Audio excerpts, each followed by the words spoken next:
that the Minnesota and Iowa National Guardsmen out of Camp Bondsteel in the southern part of Kosovo, when they heard that 11 busloads of Albanian thugs were going to Gracin, it's the spiritual center, essentially, of Kosovo, Serbia, Serbian Kosovo.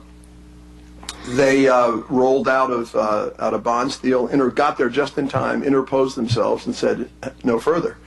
And in fact, it was one of the rare times when the United States was publicly praised on Serbian television, as we should have been. We saved a lot of lives, and it would have been a total catastrophe.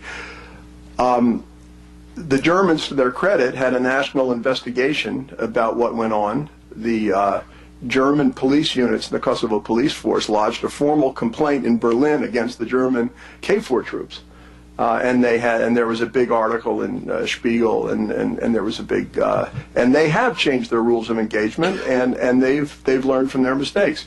I don't believe the French have owned up to their problems. It wasn't just the German and French. Most of the KFOR troops behaved terribly. The Americans did not behave terribly. Yes, sir.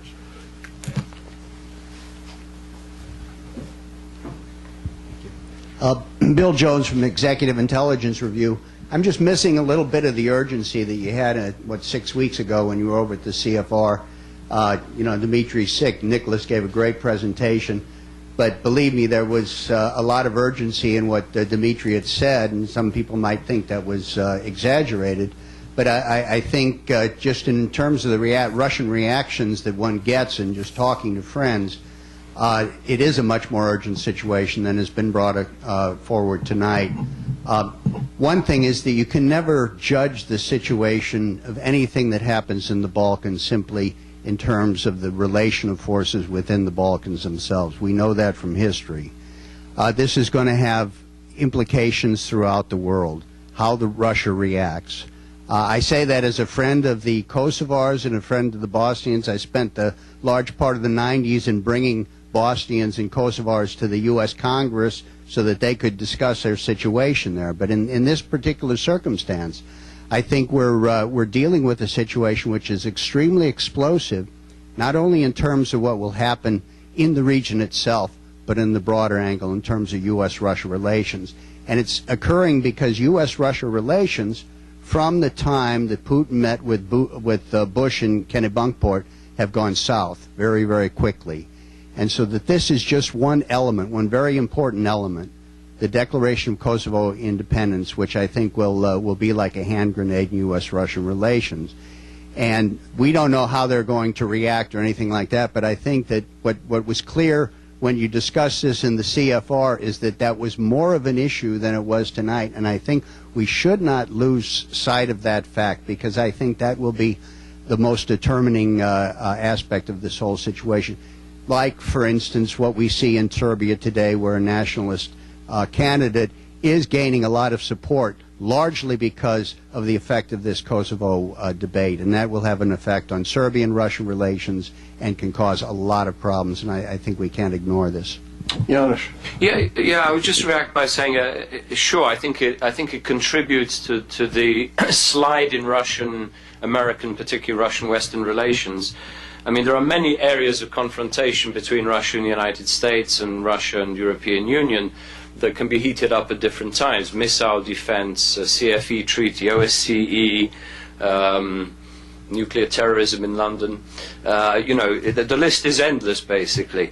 However, it's interesting to note, I think, if anything, Russia is probably going to restrain Serbia. Russia would much prefer Tadic to win the elections. In fact, Nikolic, last I heard, has cancelled his trip. He was supposed to be there, I think, today or tomorrow. He's cancelled his trip to Moscow, or if he's going, he's not going to be meeting with the high officials that he was supposed to meet. No, but he didn't meet with the high officials that he expected to meet, and there was talk that he would actually cancel his trip. I think Russia's more likely to support Tadic. Why? Because Tadic is a more stable personality. They don't want Serbia to be completely isolated from the West. They want Serbia to be used, as I said, as a bridgehead for its energy interests. They see that if Nikolic comes in, there's going to be a much more concerted, let's say, policy to isolate Serbia or to prevent Serbia from gaining some of the advantages it may otherwise get vis-à-vis the European Union. So I don't see in a way that Kosovo is going to be a hand grenade in this relationship. I think there are so many other issues that Russia can heat up and cool down at different times. I don't think it's going, for example, as Nicholas said, I don't think they're going to recognize the breakaway regions in Moldova and in Georgia as a result. I don't think they're going to stage some major military confrontation, pulled into a military confrontation over Kosovo. I don't see this happening. I think a lot of it is quite frankly propaganda in terms of what is likely to be the reaction. Did you want to say something? Just quick. I mean, one of the things that is important to point out with all of this is that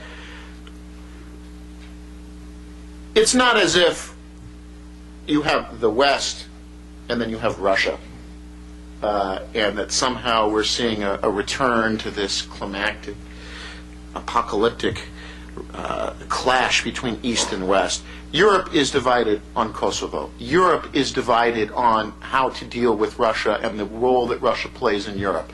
All right, Sarkozy, the American, is the one who calls Putin the day after the Duma elections to say, "Great job, great job that United Russia cleaned up the victory there."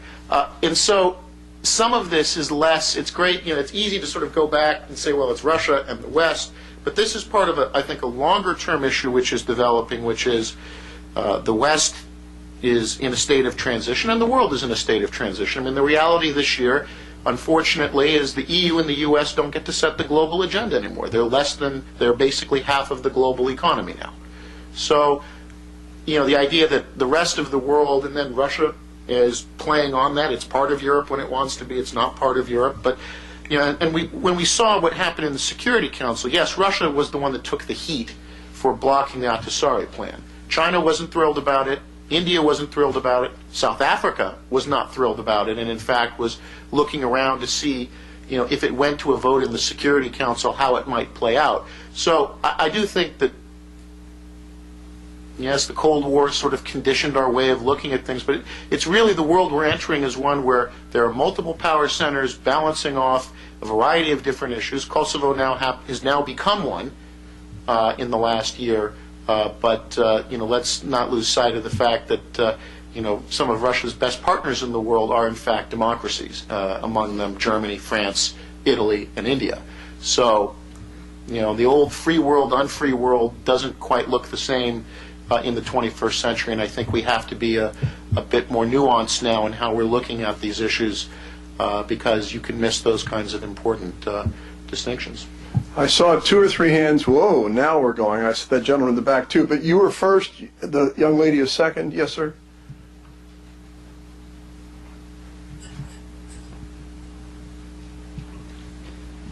My name is Jim Bruton. I'm a retired Army officer who worked in Bosnia for 4 years. I'm also a SAIS graduate. And my question, therefore, pertains to Bosnia. If UDI does take place in the next month or whatever, what are the implications you see for Bosnia maintaining its very delicate balance right now?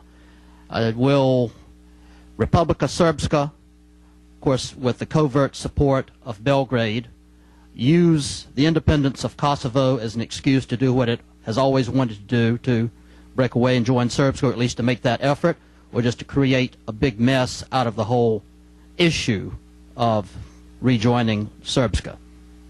Any of the panel? Yeah, that's an excellent question. I'd like to handle that immediately if I could.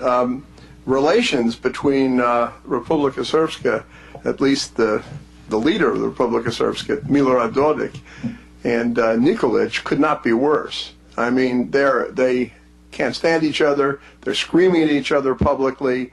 Dodik yesterday came out and said that if Nikolic won, it would be the end of democracy in Serbia, and Serbia would go backwards. And Nikolic responded with I mean, I can't remember the exact verbiage, but it was really strong. But let me get to the main part of your point, and this is. Yes, if Kosovo, or when Kosovo declares independence, there certainly will be a lot of people in the Republika Srpska who would like to have a referendum, and a referendum would probably vote for something that would change the status, at least fundamentally, in Bosnia and Herzegovina. That would be totally unacceptable to the United States of America.